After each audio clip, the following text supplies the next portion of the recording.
بەڵە بەڕێزان بەردەوامین گفتوگۆ دەکەین لەبارەی کێشەدارایەکانی هەرێم و بەغدا هاتینە نێو ساڵی 2025 و کێشەدارایەکان بەردەوامە بەیاننامە بە دوای بەیاننامە دەری دەکەن لە دژی یەکتر هەرێم لە دژی بەغدا و بەغدا لە دژی هەرێم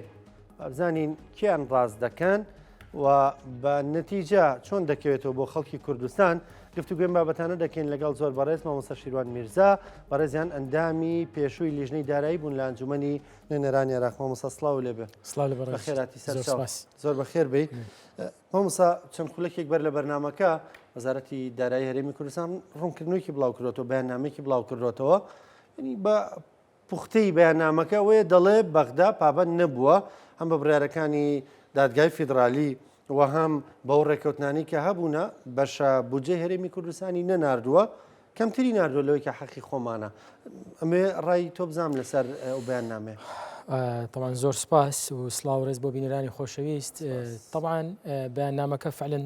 دەمێک نییە دەرچوە تاوەکو بە تەواوی تەحلیلێکی ڕقەم و دارایی و بەپێی ینی مقارنەی بکەی بەپێی ئەو قوانین و یاسا شتانێکە دەرچوە بەڵام ئەوەی کە هەیە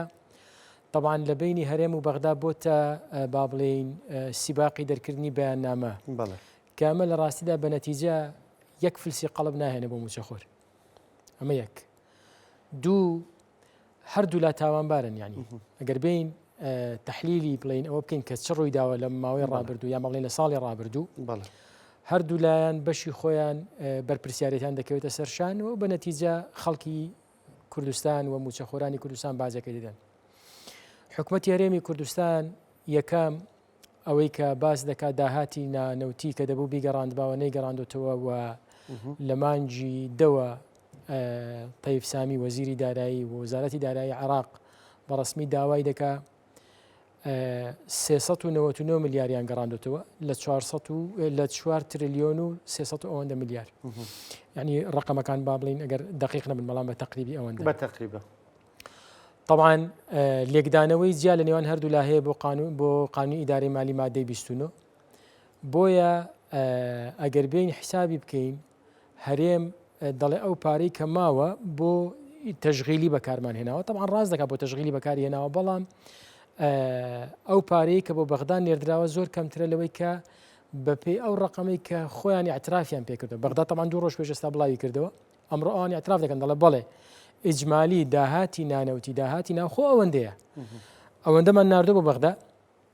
ئەوەندەی ئەوەی ترمان بەکارهێناوە بۆ ئێشوکاری حکوومەت و تەشغیلی و پرۆژە و ئەو شتانە بە هەر حاڵ طبعا زۆر کەمترە لەوە ئەمە یەکەم چونکە لە مانجی 6 وەزارەتی دارایی عێراق ئەو کاتە گوتی 600 ملیارمان زیاد ناردووە بۆ حکوومەتی هەرێمی کوردستان بۆی هیچ کە پارە نانێرین تاوەکو تەصفیح حسابات نەکرێ ئەگەر بیرتان بێت دوایی ئەوە بتوان هەردوو سەرۆک وەزیران ڕێککەوتن لەسەرەوەی کە موچە بەردەوام بێ بەپێی قانونی مەحکەمەی ئیتیحادی ئەمە خاڵی یەکەم. خاڵی دووەم کە با بڵێن جارێ باسی ئەوە بکەین کە چ دەکەوێتە سەر حکوومەتی هەرێمی کوردستان یعنی داهاتی نانەوتی دەبوو بە وەکو خۆی بگەڕێنرێتەوە ئەوەی کە لەسەری ڕێککەوتوون 160 ملیارە مانگانە و لە 150 ئەوە کە دەکاتە 80 ملیاری مانگانە تۆ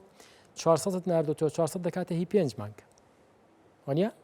ئەدی 7 مانگەکەیکە طبعا دەی بڕێ لە ئاخیری کەواتە تۆ ناینێری پارەکەت لەبەردەستیەوە بە مەقاسە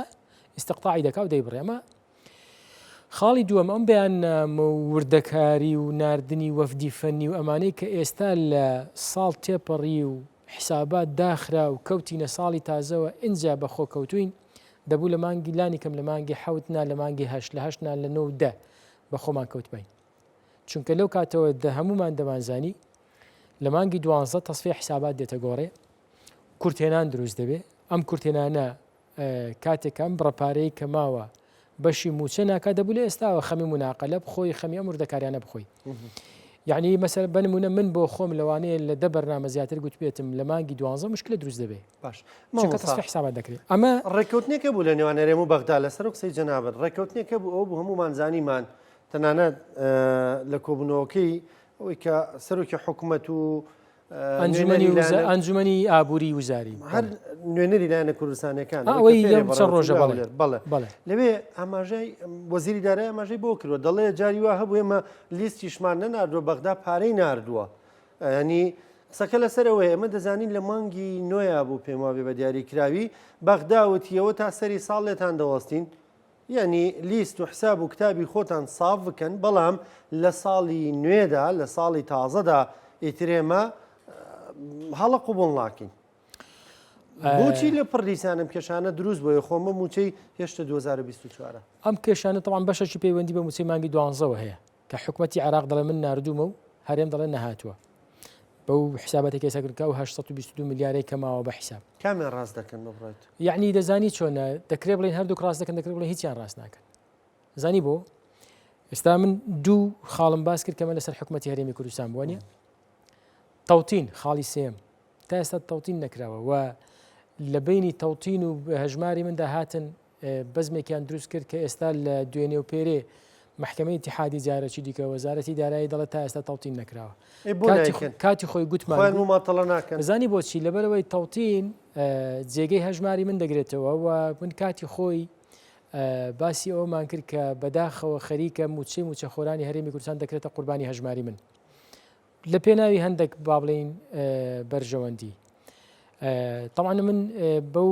مطلقیە دژی هەژماری من نیم بەڵام هەژماری من مەرحەلەی دووەمە یعنی تەوتین نییە دەبێت تەوتین بکرێ هەژماری من بەشێک دەبێت لە گەیاندنی موچە بە موچە خۆر ئەگەر بینی سەرەوەی تەوتین کرا خەڵک بەڵێ تەوتین دەکرێت لە بانقە فێدراڵیەکە دوای با لە ڕێگەی هەژماری منەوەیە غەیری هەژماری منە چۆن موچە دەگاتە دەستی موچە خۆر ئەوە ئازادە بەڵام تۆ بێی تەوتین نەکەی هەژماری من بسەپێنی و بیکێ بەدیلی تەوتین ئەوە نەتیجەکەی دەبێت حکومەتی عێراقیان با بڵێن تەحلیل وەزارەتی دارایی حکومەتی عێراقیش لە دووسێ خاڵدا زۆر با بڵێن بەرپرسیارەتی گەورەی لەسەرشانە و بەداخەوە ئەوەی کە بەرامبەر حکومەتی هەرێمی کوردستان پێی ناکرێت بە موچەخۆری دەکات یەکەم بە پێ قەراری محکمەی اتحادی نابێ موچە ببەسترێتەوە بەوەی کە هەرێم داهاتی ناوخۆ ڕادەست دەکات ڕادەست ناکات چیک بۆ چی نەبووە یعنی ناکرێت تۆ بڵێ من موچە نانێرم یعنی استقطاعی دەکەم دەیبڕم لە بەرەوەی پشکی هەرێمی کوردستان یعنی با بڵێن هەرێمی کوردستانی التزامی نەکردو بە داهاتی ڕادەستکردنەوەی داهاتی نانەوتی ئەمە دژی قەرارەکەی محکمەی اتحادیە ئەمە یەک دوو جیاکاریە لە بینی هاوڵاتیانی عێراق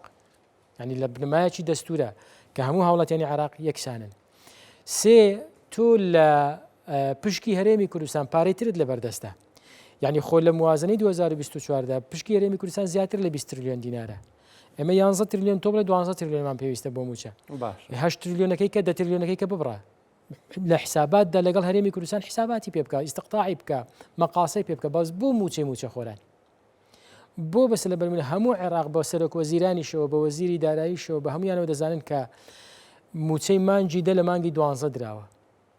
سەرەتای مانگی 12 یان کۆتای مانگی 11 بوو موچەی مانگی 11 تازە دراوە ئێستا خەڵک موچەی مانگی 12 وەرنەگرتووە یعنی بۆ ئەم با بڵین ئەم فشارکردنە لە زیاتیەوەی لەسەر حکومەتی هەرێم بێ لە پشکی هەرێم ببڕدرێ مەقاسە لە پشکی بەشەکەی تری پشکی هەرێم بکرێت بۆ لە موچە خۆران بکرێ بۆ بە بڕایەوە دوانی لەبەر ئەوەی وەزارەتی دارایی عێراقیش هیچ شتێکی تری لەبەردەست نییە جگە لە موچە خۆران بەوە فشار دەکات خاڵێکی تر هێنانە پێشەوەی بەسەلەی ئینفاقی فعلی لە مانگی دەوە بەدواوە لەلایەن وەزیری دارایی عێراقەوە ئەمەشیان حاڵەتێکی با بڵێن دژی قەراری محکمەی اتحادی بوو و دژی ئەو ڕێکەوتنانە بوو کە کراوە چکە لە سەرەتای 2024 ڕێکەوتن لەسەرەوە کرا کە موچە لە ئینفاقی فعلی دەربهێنرێ تۆ ناکرێ بڵێ ئینفاقی فعلی بنمونە ئەوەی کە بەپێی ئینفاقی فعلی من بۆ هەرێمی کوردستانی حساب بکەم بەشی لە 180 موچە خۆران دەکات لە 120ەکەی کە موچیان نەدەمێ لە بەرەوەی با بڵێن بڕێک پارە زیاترە لەوەی کە لە عێراق سەرف کراوە من بۆ موچە ناکرێ ئەمە بەکارهێنانی ئینفاقی فعلی ئەوەی کە خەرجی کردارە چیە بۆ پشکی تری هەرێمی کوردستان و بە هەموو عێراق بە شێوێکی دادپەروەرانە تەوزیع بکرێ حاڵەتێکە تۆ بێ لەسەر موچە تەطبیقێکی حاڵەتێکی ترە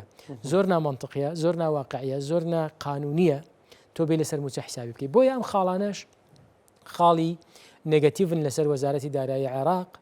وەکو باسیشم کرد بە نەتیجە ئەوەی کە ئێستا هەیە حکومەتی هەرێمی کوردستان زۆر بە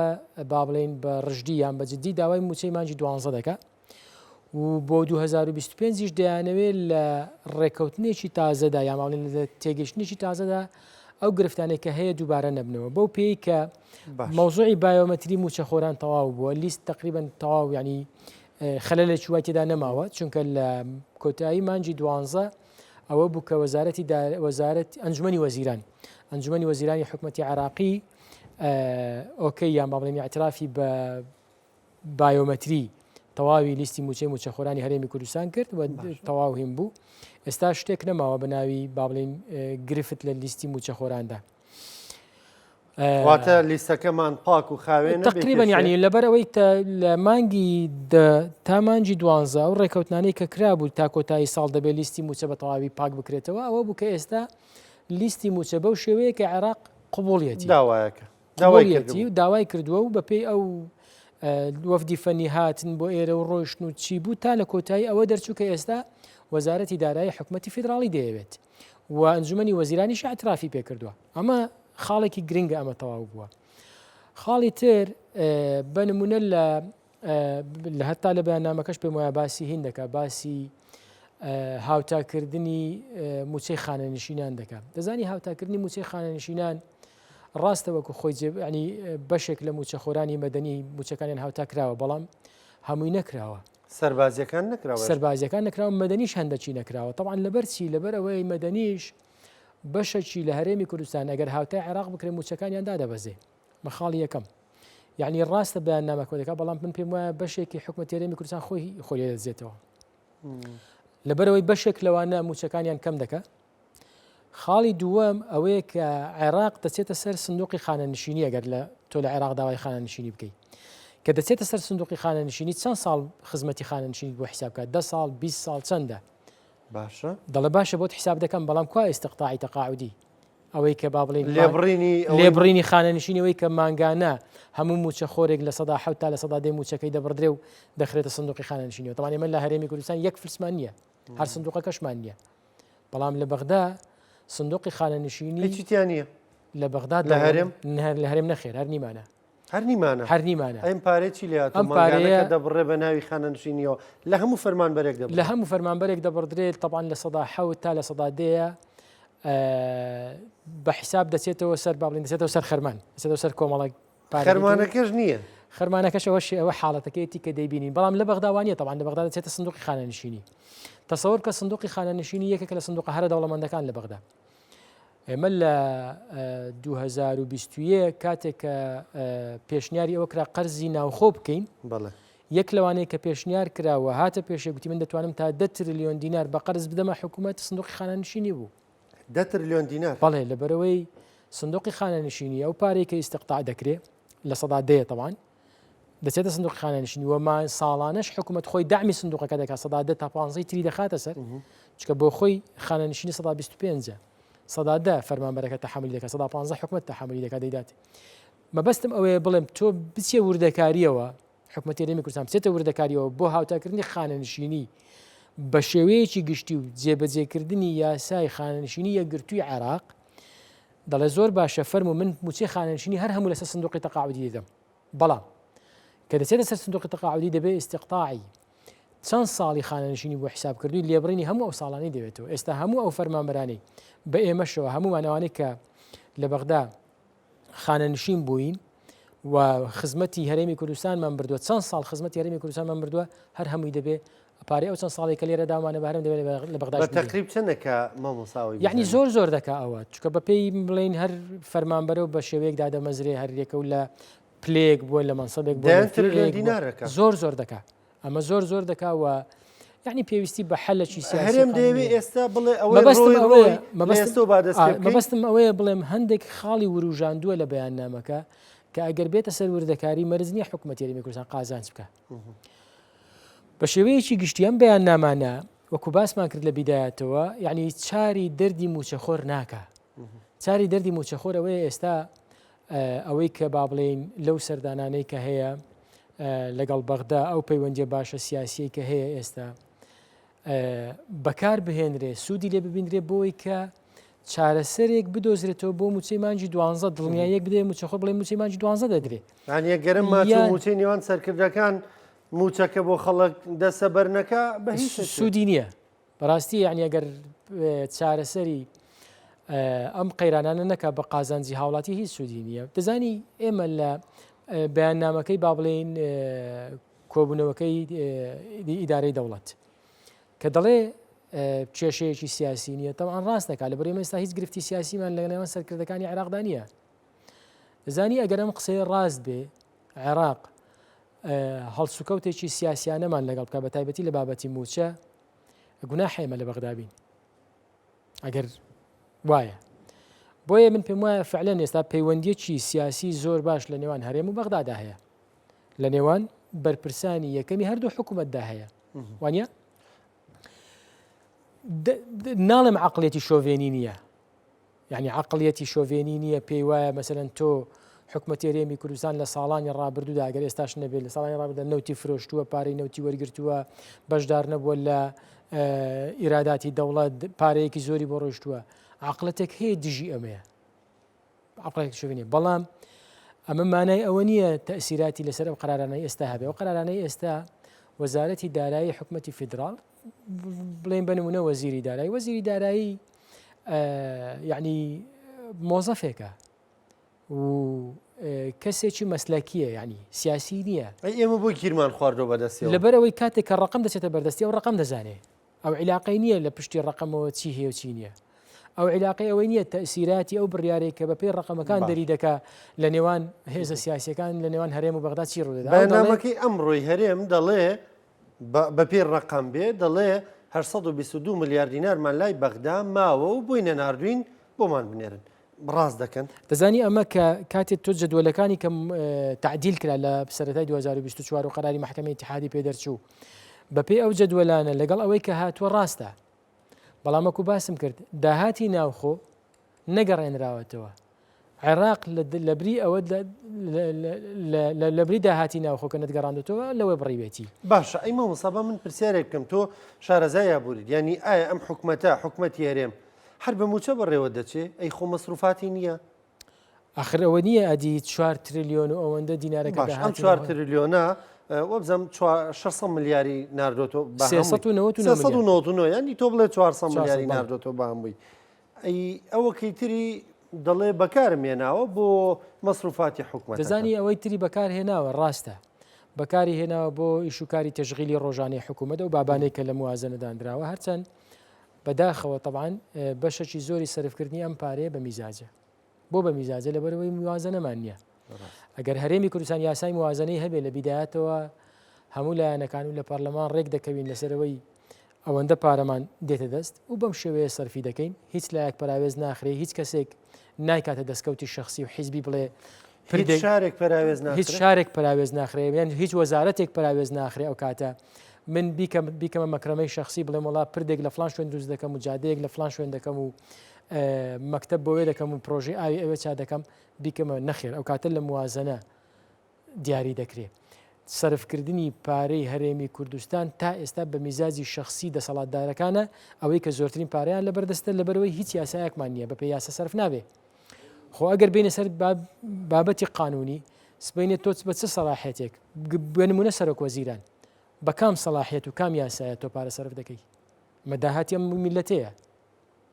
سەلاحەتیەوەی نییە یعنی سەلاحێت ئەو کاتت سەلاحەتی هەیە کە قانونت هەبێ قانونی موازنەت هەبێ و پەرلەمان سەلاحەتی بداتی ئێستا بنمونە لە عێراق ئێستا بێ قانونی ئەوەی دیکە بەڵێ بێ قانونیە لەبەرەوەی کەس نازانێ ئەم پارەیە کە دێت چەندە و چۆن سەرف دەکرێت و بەپێی یعنی وەکو باسم کرد میزاجی شخصی تێ دەکەوێت من حەزم لە فلان شوێنە وەتەی خاڵە بێ قانونیە کە دەڵێت 4 تریلیۆن دینارەکە 400مان ناردوو یعنی کام سەلاحێتی قانونی کام یاسایە ڕێگەی بە بنمونە بە سەرۆک وەزیرانی هەرێمیان بە وەزیری دارایی هەرێم داوە بەم شێوەیە ئەم پارە سەرفکە لە فلان شوێن مەکتب بکە لە فلان شوێن نیکە لە فلان شوێن جادە بکە لە فلان شوێن نیکە پارە بۆ فلان وەزارەت سەرفکە بۆ فلان سەرف نەکە ئێستا بڕۆ لەبەرەوەی بێهینە ئەو وەزارەتێک کە زۆرترین پارەی بۆ سەرفکراوە ئێستاش گلەی هەیە بۆ لەبەرەوەی هیچ قانون نەبووە کەواتە ئێستا بنمونە لە عێراق بۆچی یاسای موازنە یاسایەکی گرنگە خۆ یاسای موازنە لە عێراق بڕۆ هەموو ساڵەکان تەماشاکە 100% جێبەجێ نەکراوە بەڵام لەبەرەوەی تەقدیریە خۆی هەر بۆ خۆی وایە تەقدیریە هەموو 100% جێبەجێ ناکرێت بەڵام ساڵانە بڵێن بنمونە دیاری دەکات دەڵێ ئەم ساڵ ئیراداتمان داهاتمان بەم شێوەیە ئەوەندە دەبێت نەوتی ئەوەندەیە نانەوتی ئەوەندەی هەمووی ئەوەندە دەکات و خەرجیمان ئەوەندەیە ئەوەندە کورتێنانمان هەیە بەم شێوەیە پڕی دەکەینەوە ئەمە بەشێک بەشەکەی تری سەلاحیەت و دەستکراوەی دەداتە ئەنجومەنی وەزیران، سەرۆکی ئەنجومەنی وەزیران، وەزیری دارایی، وەزارەتەکان هەرێکان بەپێی اختصاصی خۆی بەوەی کە ئەم پارەیە سەرفکەن. کەواتە قانونیەن تۆ یاسایەکت هەیە و ئەم یاسایە لە پەرلەمان دەرچووە، بەرزترین دەسەڵاتی یاسادانانی ئەم وڵاتە سەلاحیەتەوەی پێداوی ئەم پارەیە سەرفکە و بەشێکیش بنمونە لە بودجەی تەواوی دادەنرێت لە دەسەڵاتی سەرۆک وەزیراندا. یعنی دەکرێت بەشێک لەو پارەیە بەڵام بە یاسا بخرێتە بەردەمی ئەنجومەنی وەزیران، سەرۆک وەزیران. ینی لە کۆتاییدا با بزانین بە ڕوانینی تۆ بەم بەیاننامە و بەیاننامەکاریە موچەی مانگی 12 ئاسۆی ڕوونە دەدرێت دابش دەکرێت. دەزانی یەکەم بەیاننامەی وەزارەتی دارایی لەم 1-2 هەفتەی ڕابردوو من کوتم تەمەنا دەکەم من بەیاننامانە بۆ خۆتزیینەوە نەبێت لە موچەی مانگی 12.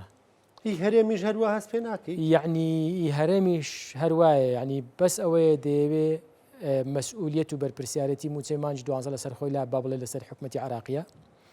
و حکومەتی عراقی وەکو با بڵێن ئەوەی کە تا ئێستا قەناعەتی وەزیری داراییە کە لە لیژنەی دارایی باسی کردووە و پێی ڕاگەیاندون کە بەم داتایانەی کە من نردومە موچەی مانگی 12 نردووە. تەمان ئێمە ڕێککەوتنێک هەبوو لە ئەنجومەنی وەزیرانی عراق بڕیاری لێدرا، ئەویش ئەوە بوو بۆ هەر سێ مانگی 10 و 11 و 12 761 763 میلیارد دینار بنێردرێ بۆ هەر سێکی. ئەگەر ئەم سێ مانگە وەکو خۆی هاتبە یعنی بەنمونە بۆ هەر مانگێک نزیکی 230 میلیارد کورتهێنان هەبوو. ئەوە بوو مانگی دەهات تاخیر کرا هەتا مانگی 11 شتێک هاتی مانگی دەی پێپڕ کرایەوە. مانگی 10 100 میلیارد کەمتر هات، 130 میلیارد کەمتر هات، 630 میلیارد هات. دوایی چاوەڕێکرا تاوەکو 441 میلیارەکەی مانگی 12 هات. ئەنجا مانگی 11شی پێپڕ کرایەوە. وەختەی وای لێ هات بۆ مانگی 12 هیچ نەمایەوە. لەبەرەوەی ئەوەی کە هات هەر بەشی پڕکردنەوەی هەردوو کورتێنانەی کرا. ئێستا ماوەتەوە ئەو هەوڵانەی کە هەیە، هەوڵی دیبلۆماسی، هەوڵی پەیوەندی باش، هەوڵی ئەوەی کە لە تەحالفی ئیدارە دەوڵەت پێیەکەوەین هەمومان پشتگیری حکومەتی بەغدا دەکەین، پشتگیری سەرۆک وەزیران دەکەین، ئایا تا چەند کاریگەری لەسەر سەرۆک وەزیران دەبێت قەرارێک دەربکە و لێکتێگەشتێک بێت. دوو پێم وایە وەفدی فەنی لەم ماوەدا دەچنەوە بەغدا جارێکی دیکە لەسەر موچەی مانگی 12 بەڵام ئەوەی کە هەیە مەگەر قەرارێکی سیاسی یان قەرارێک لە ئەنجومەنی وەزیران سەرۆکی ئەنجومەنی وەزیرانەوە بۆ دەرچێ گەرنا بەپێی معلوماتی ئێمە تا ئەم دەقەیەکە قسەیدا دەکەین لەلایەن وەزیری دارایی عێراقەوە قوفڵ بووە. هیچ بڕەپارەیەک بۆ هەرێمی کوردستان لە مانگی 12 و لە 2024 نەماوە. ئەوەی کە هەیە مانگی 12 بەلایەک بەڵام دەبێت خەمی ئەوە بخۆین ئەم ساڵ لە 2025 جارێکی دیکە تووشی ئەم حاڵەتە نەبینەوە. وەکو باسم کردتەوان لیستەکە تا ئێستا تەواو کێشەی نیە ئەگەر لەمە دووە مانگانە دەستکاری خەڵکی تری تێنەخسێنن. یعنی دەزانین چۆنە موچە دەستکاری ینی لیست گۆڕانکاری بەسەردا دێ لەم مانگە و بۆ مانگەکی دیکە حاڵەتەکی نۆرمەڵە فەرمانبەرێک خانە نشین دەبێت یەک موچەکەی زیاد دەکات یەک موچەکەی کەم دەکات یەک دەگوازرێتەوە یەک عقوبە دەدرێت یعنی شتێک هەیە بەڵام ناکرێت بنمونە لە مانگێک بۆ مانگێکی کە 50 میلیارد زیاد بکە 5,000 کەس زیاد بکە. ئەمە حاڵەتەکی ناتەبیعیە. ئەگەر دەستکاری لیستی موچە بەم شێوە ناتەبیعی نەکرێ ئەمە بەشەکی حەل بووە. ئەو بڕەپارەیەی کە لە 2024 لە تعدیلی یاساکە جێگیر کرا بۆ 2025 هەمان شتە لە ئێستاوە ئەگەر وەزارەتی دارایی حکومەتی هەرێمی کوردستان هەستی بە خەلەلێک کردووە بۆ 2025 وەکو 2024 پێویستیمان بە پارەی زیاتر دەبێت بۆ موچە بەرپرسیارەتیمان زیاتر با لە ئێستاوە خەمی بخوا. ئەگەر مناقلەیەک پێویستە با لە ئێستاوە بیکەین، ئەگەر شتێک پێویستە لە ئێستاوە بیکەین. میزان مراجعە لە ئێستاوە خەمی یعنی حتا بۆ میزان مراجعە ئەوە بوو کە لە ماوەی ڕابردوو دوای سەردانەکەی وەزارەتی دارایی وەفدێک لە بەغداوە هات هەفتەیەک لێرەمانەوە بۆ چۆنێتی جێبەجێکردنی ئەو داواکارانەی کە بەغدا دەیەوێت لەسەر ئامادەکردنی میزانی مراجعە. یعنی هەموو ئەمانە پێویستە لە ئێستاوە خەمی لێ بخرێن نەک جارێکی دیکە بگەینەوە مانگی 11 و 12 فریانەکەوین و ئەنجا بکەوینێت بەیاننامە دەرکردن. من هەموو جارە دەڵێم ڕۆشتنی وەفدی تەکنیکی و شەڕکردن لەسەر موچەی موچەخۆرانی هەرێم لە بەغدا جێگەی دەستخۆشیە بەڵام کاتەکەی درەنگە. ئەوەی کە لە مانگی 12 وەزارەتی دارایی هەرێم کردی دەبوو لە مانگی دەکرد بای لانی کەم لە مانگی دەکرد بای. زۆر بەڕێز کاک شیروان میرزا ئەندامی پێشووی لیژنەی دارایی ئەنجومەنی نوێنەرانی عێراق سپاس بە ڕوونکردنەوەکانت. سپاس بۆ بەخێراتی سەر سپاس بۆ بەشداریکردن لە بەرنامەی پرسی ڕۆژخۆش.